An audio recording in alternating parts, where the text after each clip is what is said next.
Dang, I don't think I've ever heard like a classical piece like sampled so faithfully.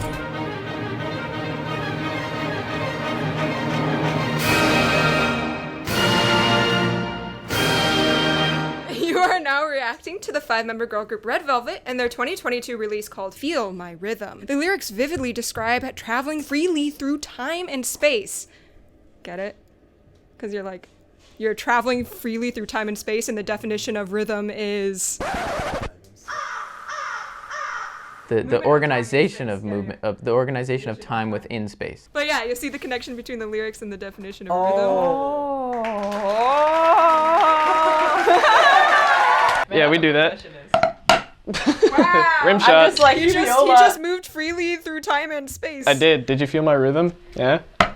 Decent. Okay. Oh, sorry, keep that was going, please. cringy as hell.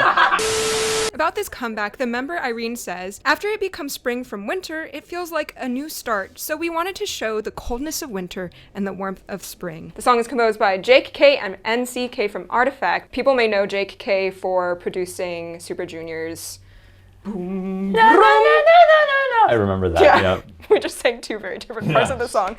Maria Marcus and Andreas Oberg, who people may know for One of These Nights.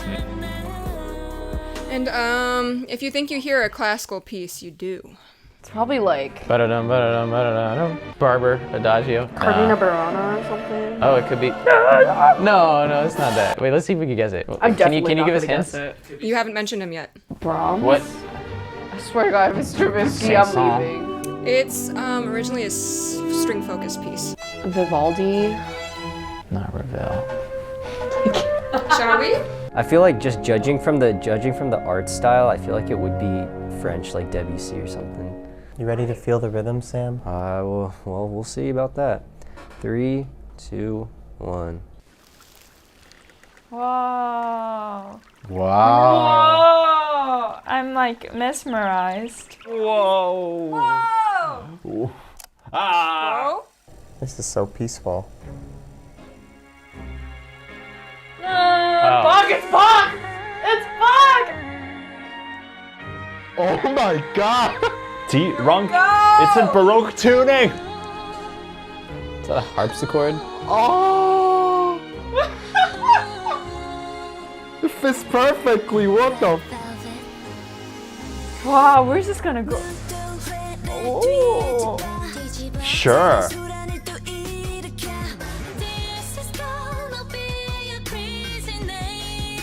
What? Oh, weirdness. The bass is crazy. I love that melody. It's so haunting and gorgeous.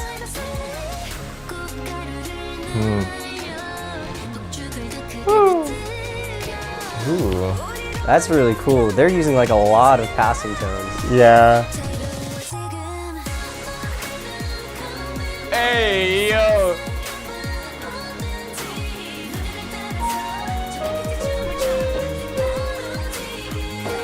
What?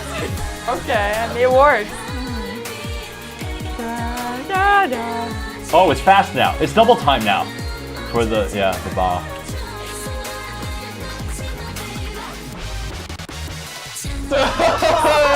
Okay. Ooh. I like the text. Dang, I don't think I've ever heard like a classical piece like sampled so faithfully in that like way. Whoa. This is so wild, right? Yeah. Cool. Wow. Love minor 4. Bass. Very active. That's my favorite part, where the kick drum comes back in. That pre-chorus is so fun. That's so interesting that the pre-chorus and the chorus, they both use the Bach, but yet they feel totally different. Right? Hello. Triple F.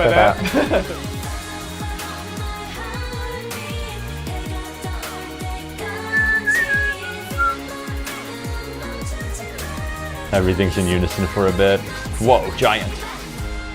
Strawberries. What are they doing with those strawberries? Oh.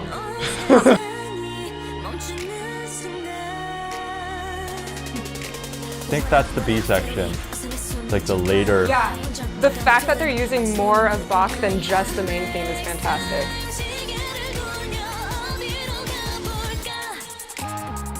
Whoa, that was sick. Wow.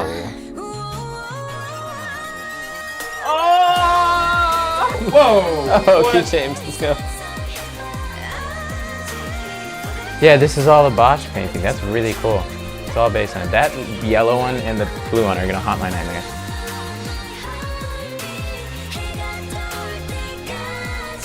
That descant is nice. My favorite part. What? Huh. Craziness. What? For real though? I've heard a lot of. Hey, Bosch! Bosch? Wait, sorry. Bosch! Okay, sorry. We got Boshed. Bosch Right is at our the end. favorite. He's this dude. He's super 1400s. He's a Northern Renaissance Northern painter. 1500s. He's like late 1400s, Late 1490s, early 1490s, 1510. 1490s. Yeah. Makes some crazy shit. Good art. Good art, man. Okay, anyway, so. That was my favorite Red Velvet song in a very, very long time.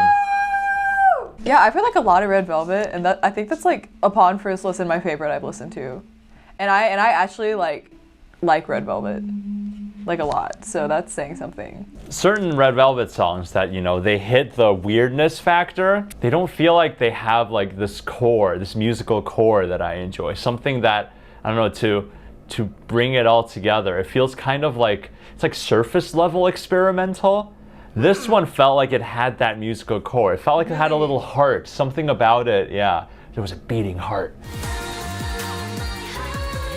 And do you think that has to do with Bach or what they did with Bach? I think it's what they did. A hard part of sampling classical music is how to use the harmonic color palette in a way that remains true to a composer while also not being completely inaccessible to audiences that aren't used to that. Because I think a lot of audiences now, when you think about strictly popular music, the harmonic complexity really doesn't like extend too far outside of your ones, your fives, your sixes, your fours, your like outside of that like triad composition. You know, the great masters of the past, they don't repeat their chords as much. You know, like they are on the G string, clearly goes into minor, and then it plays down. But the sequence itself is kind of like pop music. But you can see how using that chord progression to do a song, it doesn't get repetitive, you know? And so I think that's a good testament to just Bach's legacy and also to the creators of this song and how it all came together. The only thing that I predict is like that altered melody. And then, like sequence. I mean, it's Bach. You can't cut that sequence. That's You gotta write true. it out. Yeah, maybe that's why that part like really stood out to me. Probably because everything else was just like so unexpected, and this one my ears could actually like follow very like pleasantly. It's like other than that, it's like whoa. Is it a good woe or is it a bad woe? Good, I think. Good with a question mark? It's very interesting. Super interesting. My favorite part is the beginning part. It literally blows my mind. True, yeah. It's so beautiful and everything just merged so well together.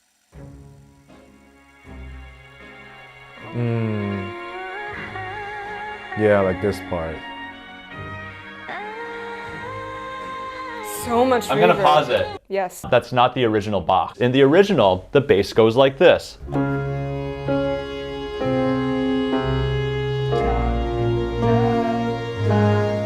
This one goes. It doesn't do the backwards forwards thing. See it? Bum. Bum. Hey, the fact that it all kind of sounds MIDI is like a little bit. Yeah, okay, other than that, yeah. It sounds less MIDI when more is added on top, but at the beginning I was like the end of every attack, it's like an instantaneous stop. Whereas like if it was a violin, the phrases would be connected. And it also could have been like a production thing, like trying to ease people into like the really ultra produced, like when we get into the verse.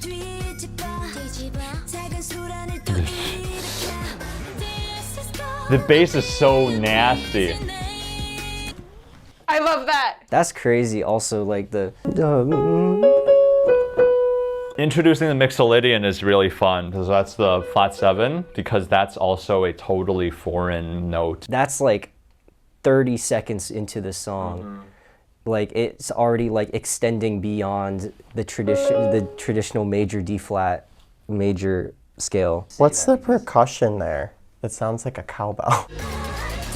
It's like hitting bottles. Yes. It's almost like they sampled a cowbell and then they like put its pitches onto a keyboard and then like went all over the place. It's so pretty. That chorus it's is gorgeous. It just straight up is. Oh my god. So I really like they say feel my rhythm in duple, and the next thing they sing is triplet trip. I think that's pretty funny. Feel my rhythm. Now I'm gonna throw you a triplet. We are Like, they feeling your rhythm. They changed They the changed rhythm. the rhythm. Yeah, I like it. Da, da, da, da, da, No. da. It just Yeah. glitched a little bit. 145, 3, 2, 1. Yeah, the bonk is all over this part, just spliced. The thing that they do add in a lot though is that like flat 6 5 1, and that's I love that. It's weird how they use the notes in the home chord to lead into the chorus. They did da da dee da or da da dee da. At the end of the day, like all the verse stuff, you can consider it kind of like a drone track, with the occasional.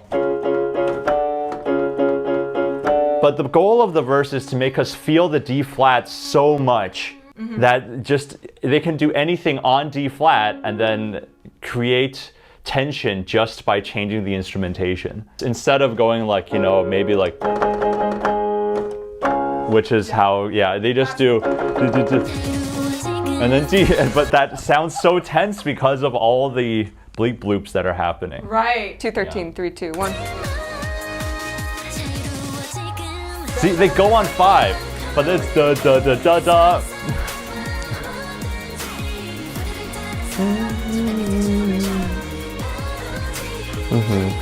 Smooth. Yeah.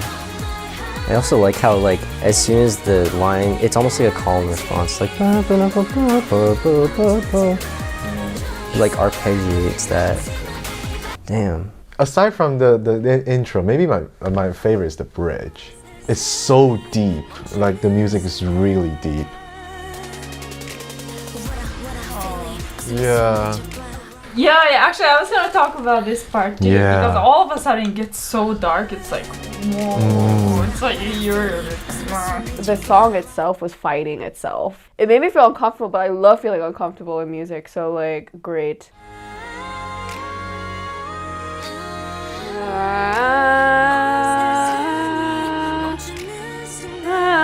And it just stops there instead of It's like completely taking out like she wants to go minor, but then like something about the song is telling her not to, and so it's not happening, and so it's very like there's no resolution. It's like very clashing with the visual, because the visual it's like the euphoria kind of, you know, thing, right? And then while seeing that, you're hearing all this like crazy darkness. So, we falling deep.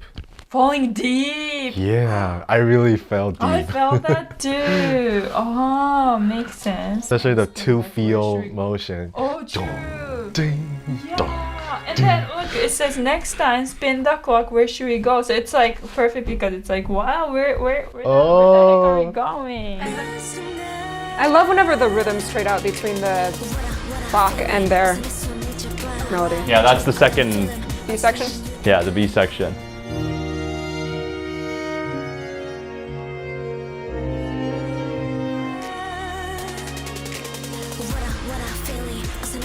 That's impressive.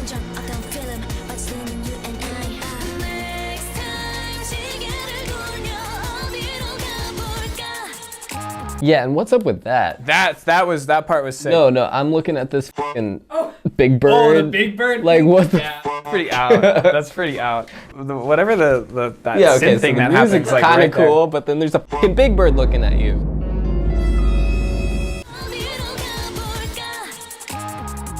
Dude. Oh, what? Yeah, it's pretty sick. That's like literally my favorite part of, in terms of like the synth production, is that like 2 seconds where there's like the and then it goes the like Out of context, this sounds really funny. It's it's so difficult to, I don't know what you know, to what's vocalize so difficult. that, but like 305. This is so cool. Yeah, oh, it's isn't like that so really like sick? prophety and kind of yeah, and then it's like it sounds like they took chords and then like chopped them up, resampled them, and then like pitch bent them separately. So it's like which sounds so sick, but like the fundamental sound itself is like so awesome. It's just like a little kind of like sine wave. Yeah. Just like a Rhodes in there for no reason. And then the line chord is change, crazy. yeah. There's like and then it just goes up half step. Or is it the whole step? I think it's a whole step. Yeah. See why I asked you to bring your violin? Well, yeah. It's like the Bach thing. The way that they utilize like the Bach into the chorus, it was like gorgeous. It was so pretty, and I think that their voice timbre specifically really suit the song. You know what I mean? Oh, Especially yeah. like Joy and even Wendy too, like Joy and Sergey. Like, oh my god. It just has an angelic quality to it. It was like that I was so light, impressed by airy- that. Light, airy, rococo. And I'm so curious about what people who don't know what the original Bach piece sounds like thinks of this track. It's a pretty familiar track. I feel like anyone who's been to a wedding has like a 70-75% chance of hearing it. I've played that every wedding I've ever gone to. Error on the G string. No. It's like the.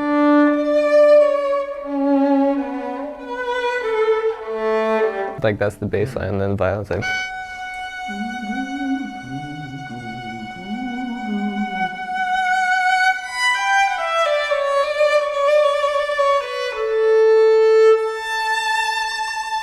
And so forth, and so yeah. The track they used at the beginning, the actual air on the G string, it felt like it was a couple of cents off. I don't know if my ears are just playing, but it almost feels like it's an actual Baroque tuning track. In Baroque tuning, it's approximately an exact half step lower.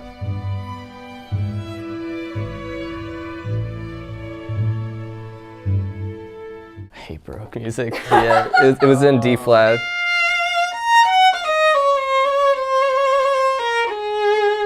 When Bach wrote it, it would have sounded like how it actually was used in the song, which is, I don't know, yeah, maybe that was intentional. It's kind of cool. And it felt like a performance that was recorded in a completely different room than everything else. So there was a little bit of when I first heard it and how it joined with the rest of the track, it felt like, okay, this doesn't 100% work. But they did their best through different production techniques, sidetraining it so it would go like whoa, whoa, whoa with the other instruments, making it glitch out, just having it kind of blend in with the other more scratchy synth sounds. And then they sped up the chords by 2 times compared to the original song. The song's tempo did not change. The original is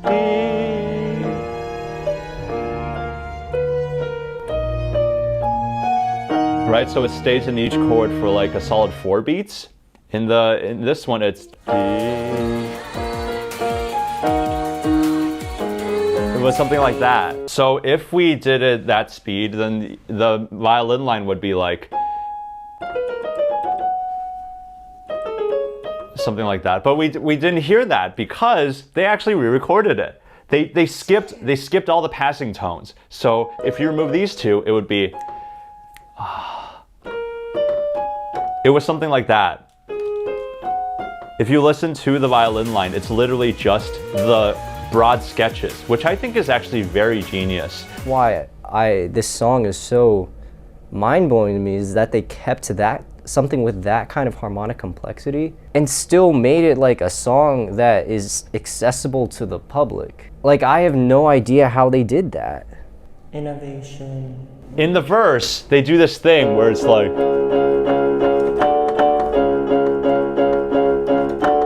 which is something Bach would never do.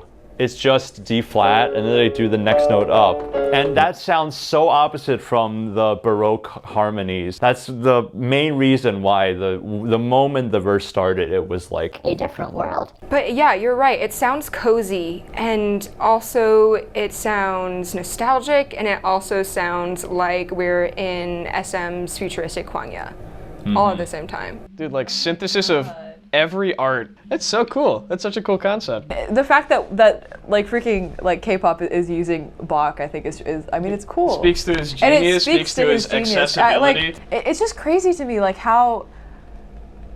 I mean, in like comparison to what we have now for his time and the way that music, like with the restrictions that perfect counterpoint, all the restrictions that classical music has and like had in the Baroque and classical era in comparison to now, and just how emotional he could make his music is just insane to me. Like I don't understand. I've never had any sort of experience like emotional experience in the same way that I have when I've played Bach. I think the majority of us can agree this is probably the most creative quoting of a classical song in K-pop ever. Yeah, it's up there. It feels like the producer spent hours like just on every single second of the song. I believe and it. you can really respect the final product because of that. Come